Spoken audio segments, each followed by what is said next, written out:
Yes, welcome everybody to the Lichfield and Tamworth Skills, Jobs and Recruitment webinar. This time on Zoom rather than our usual platform on meetings. But it's great to have you all here, and a warm welcome to my three guests this very hot morning. We have Ruth Forster from Wagstaff Recruitment. Ruth is MD of the business based in Lichfield, has over a decade of experience based in Lichfield with regard to recruitment and careers coaching. We also have Jason Challoner, MD of Valyou Recruitment, based in Burntwood. Recently, or in January, crowned Lichfield and Tamworth Small Business of the Year at our SLT Awards. Also, chair of the South Staff Skills Board, and yeah, a huge amount of years recruitment experience. I hope you won't mind me saying that, Jason. And also, finally, Suzanne Quinn from the Stoke and Staffordshire Skills Hub, a project manager for their support that offers Staffordshire-based SMEs advice and grants on upskilling their employees. Today really is about bringing our three experts together to really talk about some of the challenges, some of the sort of awareness they have within their respective industries of the current situation, looking towards as we go into the final quarter of 2020 on the back of the COVID-19 epidemic, and really looking at where recruitment really and the skills and jobs discussion in South Staffs. My name's Chris Bruce and I head up the chamber in Sutton, Goldfield, Lichfield and Tamworth. It's a pleasure to have you all here. We have the chat box as always, which is available for any questions. Once the three hosts have given their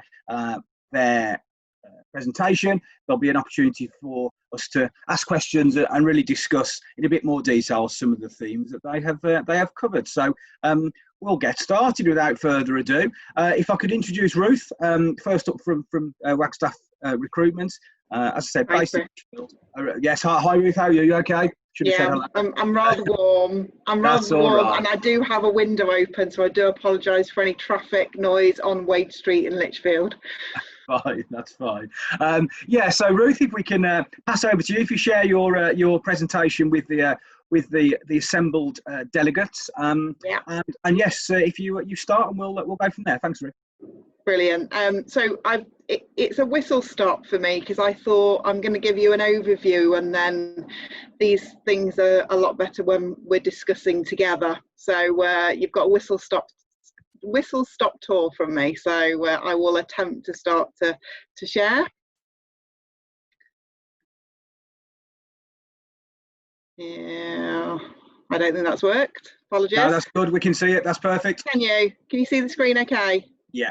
Fabulous. Okay, so yeah, Wagstaff Recruitment. So we're recruitment and careers coaching. As Chris said, we've been established for the past 10 years. Celebrate our 10th birthday in October. And before that, yes, I have been in the recruitment industry. I'm going to say not as long as Jason, because you made it like that Jason was older. So I'm going to go not maybe quite as long, but since the early 90s. So experienced a couple of recessions. I'll take it. I experienced a couple of recessions, but nothing like what we're experiencing in 2020. So we have a physical office, and I've said that specifically, that we have a physical office because we've always offered working from home. And I anticipate that's going to continue, where the team will be doing at least probably two and a half days in the office, and maybe the rest working from home, which again, when we're talking about recruitment and things to come, this is a sign of things to come. As a business, we have the recruitment and we have careers coaching. So from a recruitment point of view, we recruit permanent and interim within core sectors, which is engineering, manufacturing and automated distribution. We do a lot within the food industry. So from a manufacturing point of view, we recruit production managers, maintenance engineers, technical managers, an array within that sector. And that's been quite an interesting sector, which I'll come on to and talk a little bit more about. We don't just recruit in the Midlands, we recruit up and down the country, and we also recruit into Europe as well. So we do some recruitment within the rail sector in Germany and the Netherlands. The careers coaching side of our business, is on the back of basically me leaving school and hadn't got a clue what I wanted to do, and thought, boy, if I'd have learned some different things when I was coming out of school, then maybe my journey would be different. Although I'm quite happy with where I've ended up, it could have been a very different story. So started helping out locally with mock interviews and Dragon's Dens events, and then that has now developed into an additional service within our business. I'm currently halfway through a master's at Warwick, and we now offer careers coaching for adults in transition, which again, supporting with redundancies is a big thing for us at the moment. Recruitment skills, my opinion, what are we witnessing at the moment? So we've got some resilient sectors out there. So just explained about the food manufacturing. Food manufacturing is having some challenges compared to previous recessions. So in previous recessions, so we had a client who manufactured sandwiches, and in the last recession, they made 2.2 million sandwiches a week. It slightly dipped in the last recession, but they just made plain ham, plain cheese, and a jam sandwich for 79p. The sandwich market has fallen off a cliff because nobody's going into work. So it has had an impact. There has been an issue there, but there is some innovation coming out. So the food manufacturers are thinking about what they're doing with food products and thinking ahead. So I would say the food manufacturing sector is still one of the resilient ones. Automated distribution and logistics, online buying, massively. Hermes recruiting about 140 people in Birmingham. Amazon, the last time I checked, I think their numbers are they're 120% up on last year. So big industries that are still carrying on. Rail, a lot of the HS2 is going to carry on. It's not going anywhere, so that's still happening. IT, and then innovation, research and development startups. Coming out of a recession, this is where brand new business tends to emerge. You'll see people that have been made redundant, they may use their redundancy to do that business that they've always wanted to do. So we'll see a lot more on gig economy and a lot more on startups from that side of things. Skills wise, in general manufacturing and actually in any employment situation, what I'm hearing from people within our sectors is demand for contractors and interim employees will increase. Again, this happens after a recession. Employers are thinking, I'm not 100% sure whether I need somebody permanently, but I've got a gap at the moment, so let's take somebody on an interim. So people searching for work, having that flexibility to look at something maybe on an interim basis because it could lead to perm. There will be a demand for leaders to implement manufacturing efficiencies, process improvements, and stronger leadership. Again, post dips and in recessions, businesses that are still surviving, where they may have let things go previously. So it could have been, well, we're doing good. We know we could do better, but we're making a profit. We know that system's not brilliant. We know that that person's not performing as they should do, but we'll let it go because we're making money. Well, now it's going to be people need to be at their A game. Everybody needs to be delivering at their A game. So unfortunately, what you do tend to find sometimes is people that haven't been performing are unfortunately let go, but then there is a demand for interims or a skill set above what they were usually hiring. On to the careers coaching. So I think it's a key element is to consider the transferable skills and our future generation. So what challenges have we got currently within, people looking for jobs and how we can support people? Average applications currently 200 to 400 applications per job. Last week saw 450 applications for a credit controller. I'm sure everybody saw up in, I think it was Manchester, the 1,000 applications for the receptionist. This is more local. That's happening to us locally. There is a lack of careers guidance and support for redundant employees leaving SMEs. So the larger organisations, JCB, they will have proper programmes delivered by the Department for Work and Pensions, and they will have people coming in to give full-on careers support. The SMEs, that's lacking, and I'm speaking to a lot of, and I will say it's males that are struggling at the moment. There's a heightened mental health issue and anxiety in men being made redundant. If they are the sole wage earner or the highest wage earner, they feel that the weight of the world is on their shoulders and they don't know what to do for the best. Also, if they've been in general manufacturing, there is a lack of IT savviness, not sure how to do their CVs, not sure how to apply for jobs online, and it all feels very consuming, and possibly not comfortable with a voice at the moment. That's an area that really concerns me in our area, and the worrying thing is the figures will increase and peak in October. Future talent, a big concern. I think it's something we need to consider about is how we're going to engage with our schools to develop future talent. How can we support work experience and site tours, and engage with those schools as businesses? You know, there's going to be a demand from a business of what we're going to need to do to get the products and everything out the way and out the door and the service, but we still need to let the next generation know what jobs are out there and what industry looks like. So how do we connect with that, and how do we do that safely? That's my overview of how I see the world today. Thanks, Ruth. Brilliant. Yeah, no, that's really interesting. And I say Martin there on the chat mentioned about the home care sector as well. I know Martin owns some home cares in Lichfield and Tamworth. And yeah, and that's another sector, and a good point, Martin. But on your point, yeah, Ruth, absolutely. I think numerous points there, certainly on the redundancy side and the mental health side, and then just the sheer number of applications. I think is as you say, is a huge thing for people to get through at the moment. But again, some good advice on some of those areas that are buoyant, and somewhere like Amazon in Rugeley near Lichfield and Tamworth is a hugely successful business, as we know, and there's a huge amount of opportunities there, along with some of the other areas you mentioned. So, yeah. Ruth, thanks very much for that. Ocado as well. You know, you can yes, absolutely. Absolutely. No, thank you, Ruth. Appreciate it. Okay, so Suzanne, over to you. Got it.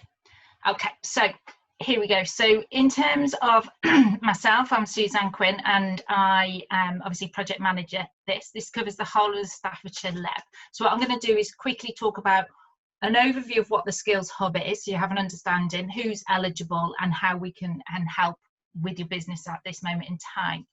So what we do is, first and foremost, we have skills advisors. So they'll work with business owners or business leaders to do a needs analysis to establish training needs. Now, sometimes people think they understand what training is done, and they'll come to us with, yeah, we need this X number of staff to go through this training. But what we try and do is delve a bit deeper to look at your areas of vulnerability.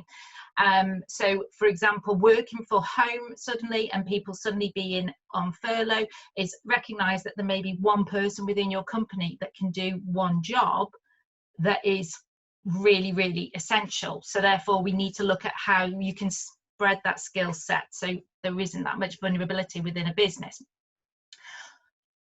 At this moment in time, there's a number of different types of businesses that we're dealing with. As Ruth mentioned, there are a number of businesses that are doing well and are really, really busy, and probably getting too busy, and it's taking that step back to look at what training needs are done within, because you're going to end up with a situation where you've got burnt out staff or processes that aren't fit for purpose, or doing things in a long-winded way because you haven't trained the staff up effectively.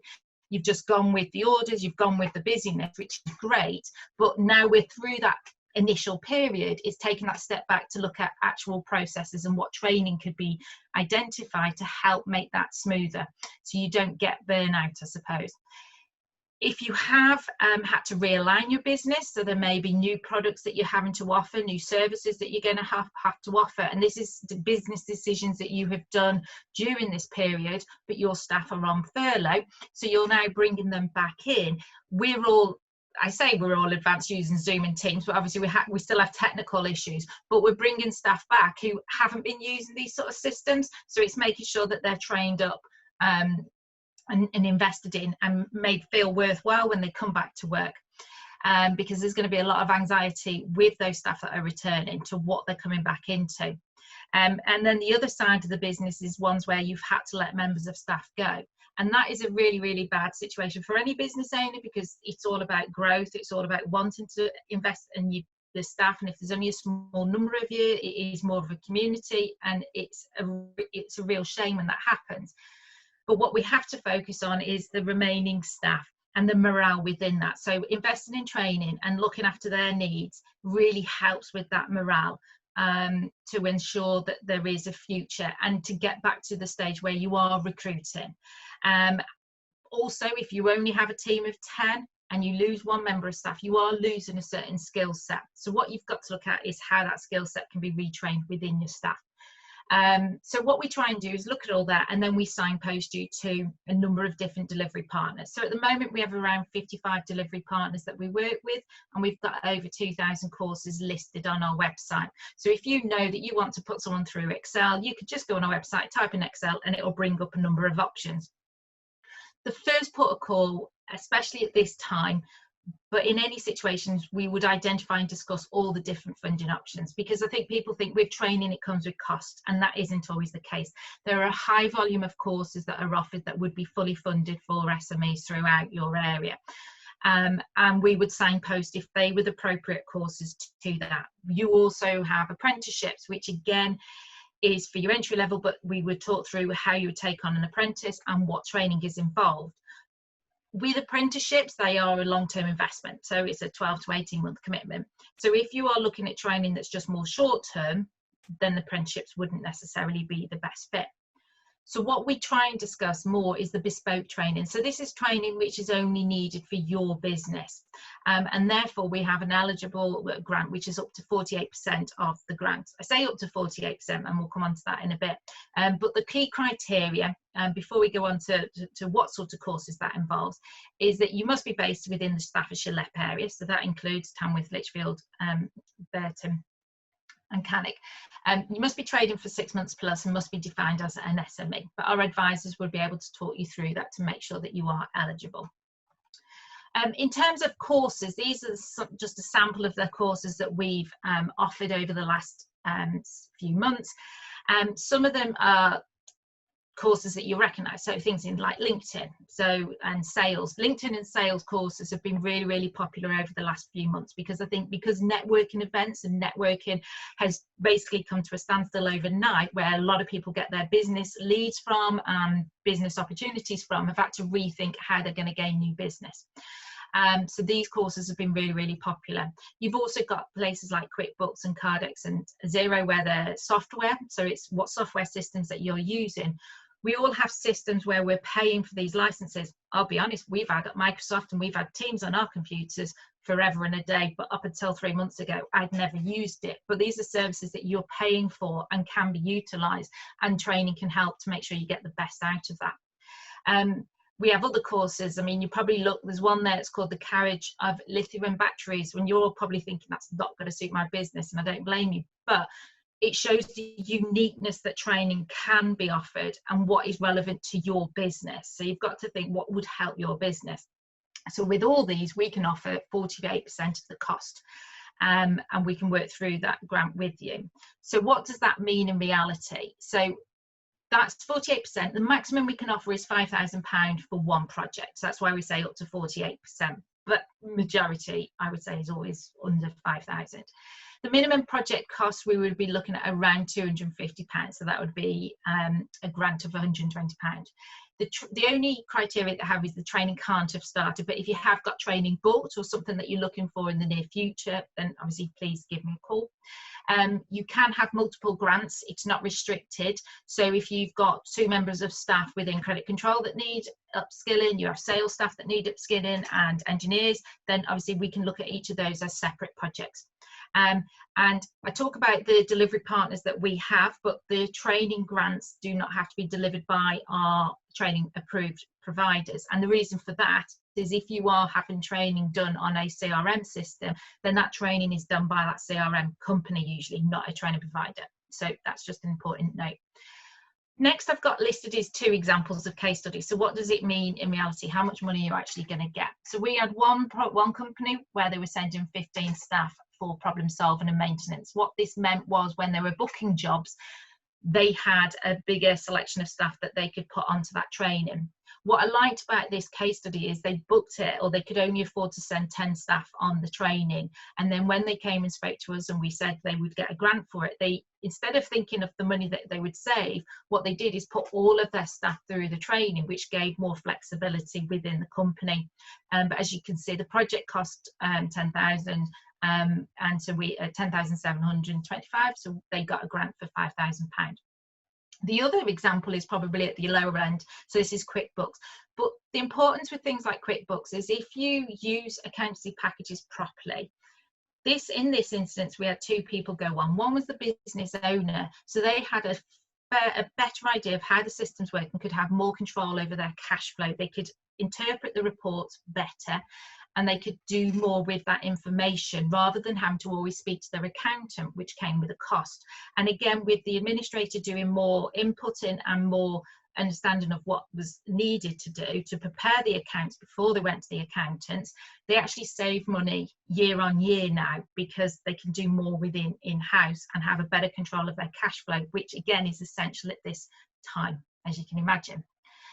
In terms of the actual process, we tend to do a needs analysis. They tend to take about an hour, but it is just flexible, and we do those by teams now, although we are starting to do or integrate a look at more face-to-face, but we can meet at mutual grounds.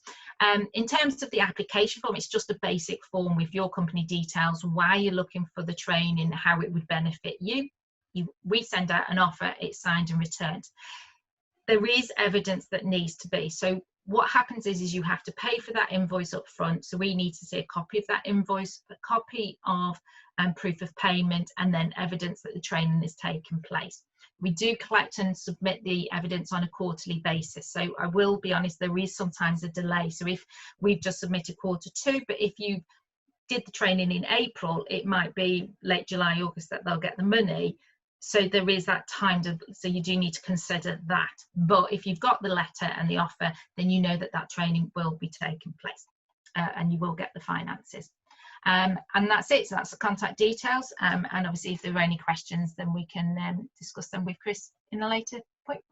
Wonderful. Thanks, Suzanne. Really appreciate that. And again, it's having seen the presentation earlier, I think, yeah, it sort of opened your eyes to some of the opportunities for businesses, and that sort of leads back into the areas that Ruth was discussing about, you know, people in jobs, making sure that they're, you know, they have the skills to, you know, to move forward and move forward their careers, which is great. So thanks, Suzanne. I see a question in the chat there from Selena.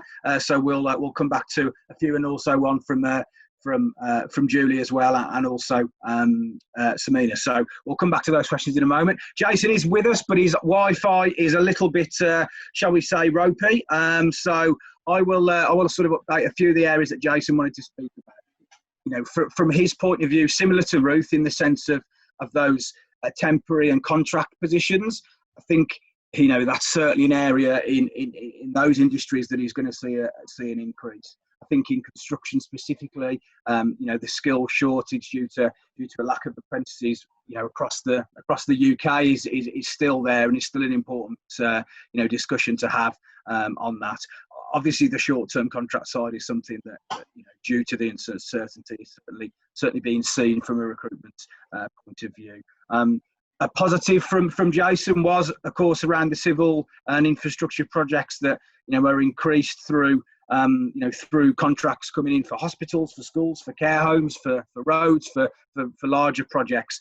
And again, that is going to help with the current you know, the current recruitment landscape for jobs and for people in those industries. An interesting point as well, and I know a few people, sort of friends that are involved in the construction and the sort of that industry, and again, those COVID working restrictions has meant there's an increased demand for that site management side. Perhaps, you know, sites that didn't necessarily need site managers now do. So I think it's interesting, isn't it, as Ruth has said, and certainly Suzanne, on those growing of skills.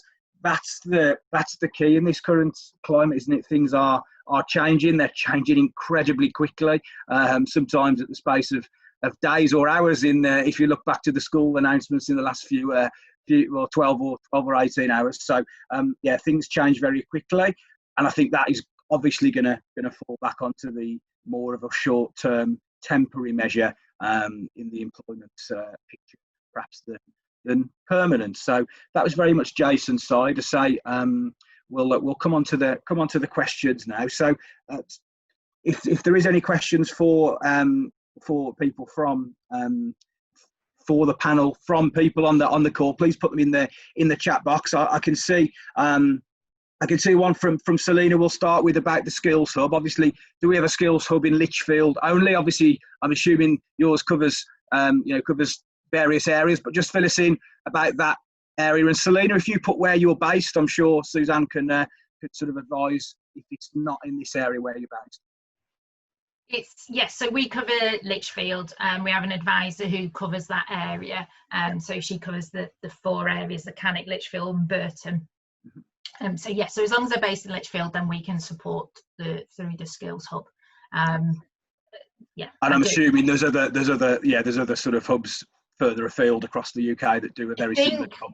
There are similar ones, and they operate differently, but obviously the way that funding works, every region does it slightly differently. But yes, if it's Sutton Coldfield, I think she's just put in the message, then unfortunately we don't offer that. But whether Birmingham LEP offer anything, I don't know. I've not heard of anything for Birmingham. I know about Chester and Derby, which are the other sides that we sort of branch onto, but I'm not aware of any funding that is available directly for training within the Birmingham area, unfortunately. Brilliant. That's fine. So if you pick up with us, I'm sure we can try and put you in touch with the right person at the Birmingham sort of council or the LEP that will be able to help that out. So thank you. The Birmingham Growth Hub should be able to signpost to the wonderful. Thank you, Suzanne. Wonderful. Julie Popperton wanted to ask, can schools and colleges access this grant for training school and college staff? Yes and no, as long as they come under being an SME. The problem that we have sometimes, if schools become academies, and the number of staff tends to be over 250. So unfortunately they can't. But yes, we have had some schools, particularly primary schools, apply for some of the funding, especially with training using this technology. Google Classrooms is a classic. It's a new way of working.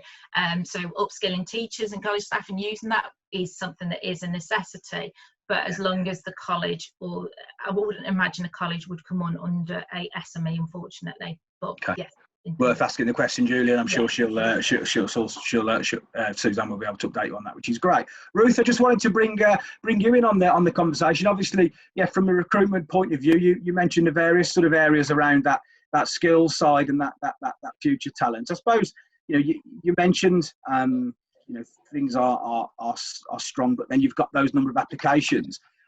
How on earth does a recruitment agency or a business sift through 450 or 10,000 applications? I think that's that's as big a thing as any.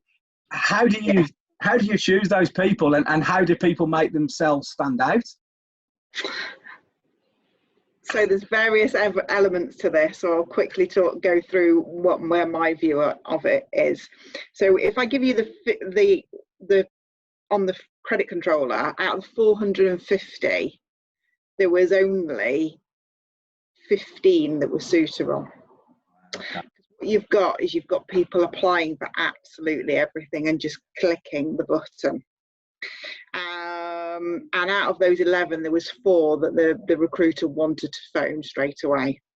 Wow, okay. Yeah. From a point of view of physically having to go through them, there is software that other businesses may use that will go through that automatically.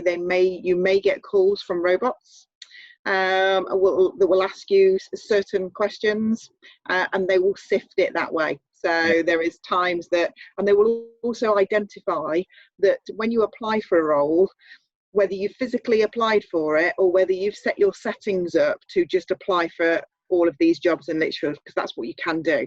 Yeah. So there is some there's some good technology out there that does strip that out, but you tend to find that with the bigger organisations. For us, we're physically just going through them all.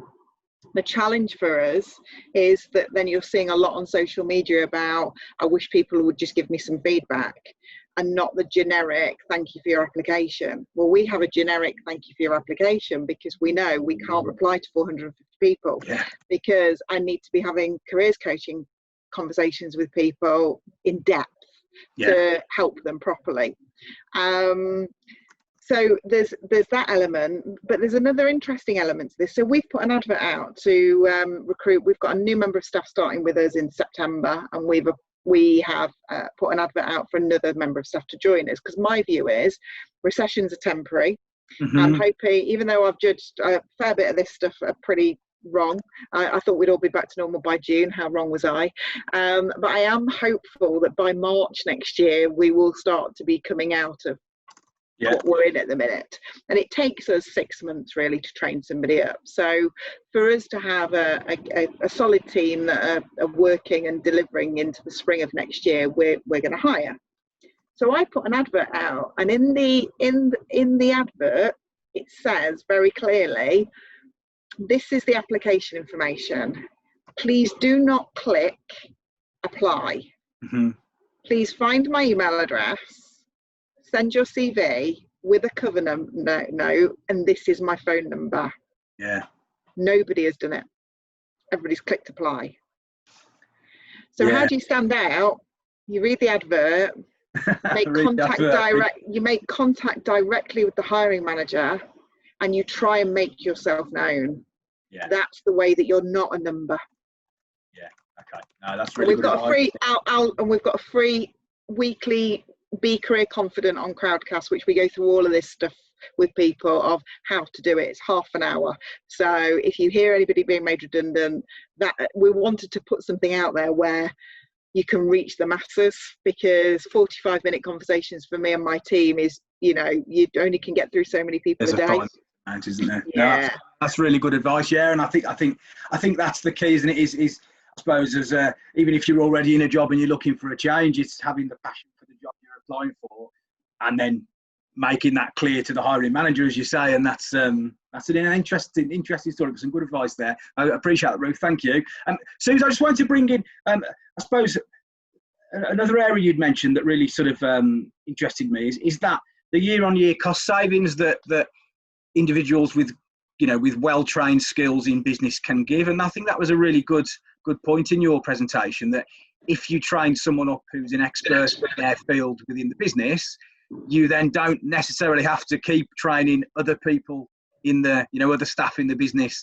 They can learn from that person that's gone through the training. And I think that's quite an interesting point. And your thoughts on that, Susan? Yeah, so there's another grant that we've just had come through this week, and this is to train somebody up internally to be an ISO. I don't really understand that area, but you have to be ISO to apply or go on certain procurement processes and to win business. And so that's a good way to expand your business. And a lot of companies will outsource that and take on a consultant to deliver to look at your processes and to make sure that you are ISO accredited. But actually, you could train up a member of staff to do that yourself internally, and the training may cost a lot of money, but compared to using a consultant year on year, actually it is cost effective. The other aspect is as a lot of time with training is it's about return on investment. And the example that I always use, that if you book a stand at an NEC or at an event, and you sell your product, the cost it's cost you to hold that stand, the staff that's done it, and then how much business you've got from that. And it's easy to see that return on investment. With training, it isn't always that clear cut. So it's making that investment and not understanding or seeing the benefits straight away, or seeing what impact it has on a business. But if you have sales staff or you have a really good product, and you want to get that message across, but you're not closing the deals, then obviously sales course is going to be ideal, and you can demonstrate that. So it's just understanding that investing in training is so important for the morale of the staff that you keep, the morale of the staff in this time where they're coming back. Even if it's just a case of doing a wellness session for all of your staff to see where everybody is at, that is something that we can help fund. but really helps bring a business back together where they have been working remotely for a long period of time, or a lot of staff have been out on furlough for a long time. Something like that can really help regenerate morale, which, although is not a direct return of investment, would help with a business. Yeah, it's just a fine line, really. Absolutely. And Ruth, yeah, your thoughts on that? I suppose you've got, you work with a lot of HR sort of contacts within businesses, and I'm sure that's a key area. Engagement. It's the engagement piece, isn't it? You know, I think it's a really valid point that Suzanne made about, you know, business leaders going on these courses as well as their staff, because as your business grows, sometimes you're a little bit further away from it, and at times like this, it's a time to readdress those. But yeah, interestingly, I was talking to somebody else yesterday about training, and they were saying that they know a few businesses that actually give their employees a training pot. So they say for the year, this is your cash, this is what you can do with, and they can choose the courses that they go on. So, you know, that engagement and being able to invest in them of what they want to do, it's another way of engaging and keeping that morale up, isn't it? Yeah, absolutely. And I think one other I was going to say, one other area for managers, we're getting a lot of people going on, how do you manage remotely? How do you have those difficult conversations when you're not face to face? And that's a new area that everybody's moving into, and if you don't get it right, it could go very, very wrong and impact a lot of businesses. Another good point. Yeah, absolutely. And I think, as you say, that togetherness within business, within a business is more difficult to do over Zoom, much like events and other things that are very, very different. But there's still that value there, isn't there, in engaging with your staff. And I think, as you said, Ruth, that old-fashioned picking up the phone, talking to people, not on email, is as important as ever, that we're not as face to face as possible. So really interesting thoughts. Just looking at the chat, if there are any other questions, we've got a few more minutes left, but if there's any other questions, please let us know. It looks like Lucy has put some information on the higher level skills match and the STEM up aspects, which look good, and more Birmingham based, which is brilliant, which is exactly what we want to see. So yeah, I suppose for me, just a final couple of points for each speaker. Suzanne, you mentioned the sales side and that sales aspect. That's obviously an important area for businesses. Just tell us a little bit about those LinkedIn courses and those sales courses that have been really popular with you, and businesses looking to rethink how they gain new business as well. So they've been really, really popular for business owners, taking that time while they're being maybe slightly quieter to readdress how they're going to gain new business, and not just posting out random things and using it more effectively. And again, with sales, it's about closing the deal. So we've had some people who just do LinkedIn, can just be a day course, and it's a few hours, and it can have a massive impact. Some of the sales courses that are on offer, you can join a group where you're on a team call with other people, or you can pay further extra if you want one-on-one support. So there's lots and lots of different types of courses, depends on what your type of business. It also varies whether or not your team are doing telesales, whether they're doing direct mailers, how they're contacting their groups, what is their marketplace, as you said, is it nationally, is it regional, international? Again, so there's sales courses to meet all those different needs. And the training, we can also offer training. We do a lot with DIT as well. So if you work and you're looking to expand and need to expand into Europe, or you expand or further afield, then again it's sales around that, and how you and look at new marketplaces that we can help with. And I think, as always, as is the challenge from your side, it's businesses knowing that support is there, reaching out to you while they're making those decisions, and then having that, knowing they're going to do the training, but then making that application and knowing that if they're successful, they'll get some support from you, on the right channels and the right areas for that training. I suppose is the key, isn't it? That's been the challenge, I'm sure. But that's great. Thank you, Suzanne. Wonderful.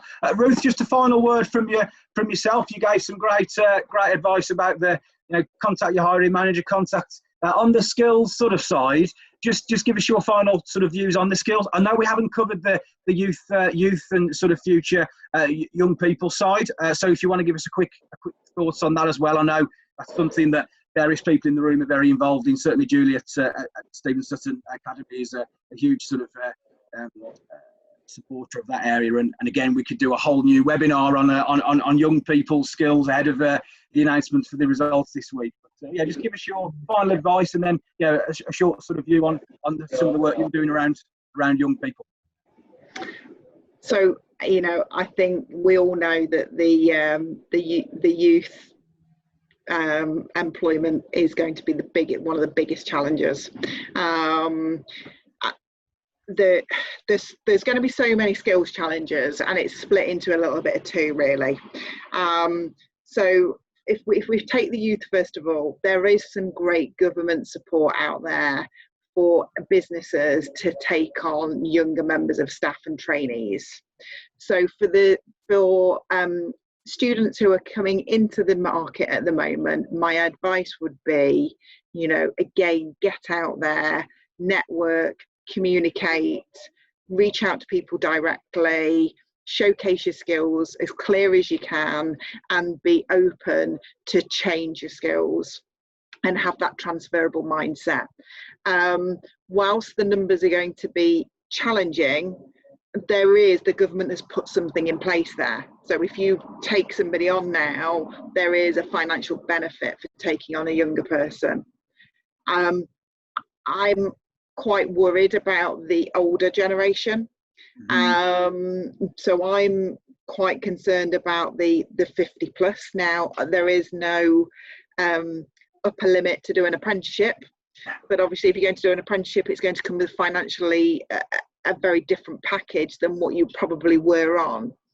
So my advice for the maturer generation is, again, take as much upskilling as you can get from anything, from what the local authorities are providing, what the LEPs are providing, what the Skills Hub are providing, anything online. Reed at the moment are doing some amazing courses for like £10, and you can get qualifications. So help yourself with as much as that and get that through on your CV.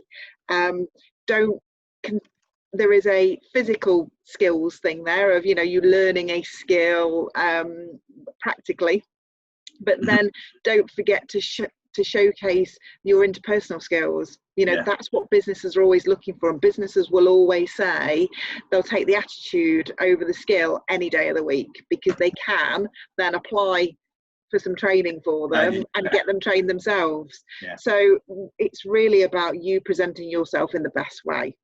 Absolutely, yeah, you're right. And I think, yeah, that younger and older generation, certainly the older generation here, are going to, as you mentioned, the more sort of IT savvy amongst people will be easier. But as you linked back earlier, it's not necessarily always about being able to press apply at the right time and use the right CVs, but it's still an important part. So no, they're really, really interesting. And I hope everyone on the call has had some interesting insights. Apologies on Jason's behalf. These things happen with the Wi-Fi. I know he's been there watching, which is great, and we'll ensure that his sort of thoughts are included in the follow information. It's great to see some discussions and some chats between the people on the call in the chat box, which is what it's all about. So I really appreciate that. We'll follow up with a bit of an article in news around our channels about some of the themes that have been brought up. Again, speak with Suzanne, with Jason, with Ruth if you've got any questions or any thoughts moving forward from this. Tell other people about it as always as well. Spread the word. It's really important that we as a chamber look at these issues using some of our contacts in the local area that are far more expert than myself. So thank you, everybody. Really appreciate your time. And we'll look forward to seeing you at a future webinar when hopefully it's not 35 degrees in all of our rooms, and we either look like we're on a Hollywood film set being blown in the face with a fan, or are just looking like a red turnip like me, in hot in my little spare room. So thank you, everybody, so much. I really appreciate Ruth, Jason, Suzanne, your assistance. Thanks to Jess for organising. Thanks to all our delegates. Thank you soon. Thank you. Thank you.